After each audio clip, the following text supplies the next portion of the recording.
மகாத்மாவை அடையாளம் காட்டினால் உலகத்திலே வெறும் ஆயுதம் தாங்கித்தான் விடுதலை போர் நடக்கும் என்று உலக வரலாறு ஆயிரக்கணக்கான ஆண்டு காலமாக பதிவு செய்திருக்கிறது. அதை தலைகளாக புரட்டி போட்டு அகிம்சையால் இந்தியாவை வாங்கி கொடுத்தார். அவர் வாங்கி கொடுக்கிற வரையிலே அகிம்சையிலே யார் நம்பிக்கை இல்லை. இன்றைக்கு மீண்டும் அகிம்சையை நம்பாதே என்று நமக்கு சொல்லிக் கொடுக்கிறார்கள். மகாத்மா காந்தி இருந்தாரே, சத்தியசீலராய், ஒழுக்கத்தின் அடையாளமாய், நீதியாய், நேர்மையாய், அறமாய் உருவெடுத்து நின்றாரே என்று கேட்டால் அவர் ஆட்சிக்கு வரவில்லை. ஆட்சிக்கு வந்திருந்தால் தெரியும் செய்து கேட்கிறான். மகாத்மா ஆளவில்லை, அதனால அவர் அப்படி இருந்து விட்டார் என்று சொல்லி இளைஞர்களை ஏமாற்றுகிறார். மகாத்மா காந்தி சிறக்காது, பகத்சிங் வழி.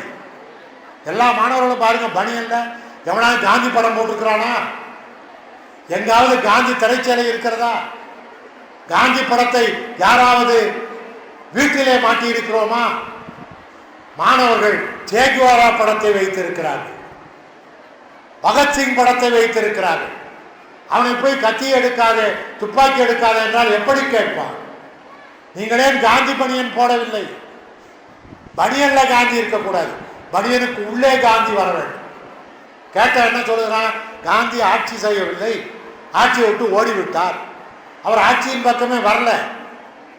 ஏனென்றால் இந்த மனிதர்கள் மீது அதிகாரம் செலுத்துகிற அதிகாரத்தை தாண்டி அது ஆன்ம அரசை நடத்தியவர், தெய்வீக அரசாங்கம் நடத்தியவர், மனித குலத்தினுடைய ஆன்மாக்களை அவர் வழிநடத்தி சென்றவர். அதனால ஆட்சிக்கு வரல. அந்த பழியையும் போக்குவதற்கு அண்ணா வந்தார்.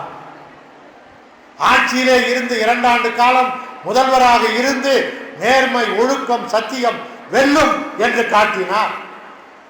கோடிக்கணக்கான பணத்துக்கு முன்னால் அகில இந்திய அரசாங்கத்தை ஆட்டி படைத்த அவ்வளவு பெரிய காங்கிரஸ் கட்சிக்கு முன்னால் ஆட்சி அதிகாரம், ஆள் அம்பு, படைபலம், ஜாதி, பணம் அத்தனையும் குவித்து வைத்திருந்த காங்கிரசுக்கு முன்னால் பஞ்சை பராரியாய், கையில் பணமே இல்லாமல், ஜாதி இல்லாமல், மதம் இல்லாமல், மக்களுடைய உள்ளத்தை மட்டுமே ஆயுதமாக வைத்து அப்பேற்பட்ட பணபலத்தை வீழ்த்தி காட்டினார் அண்ணா. அறம் வென்றதா தோற்றதா?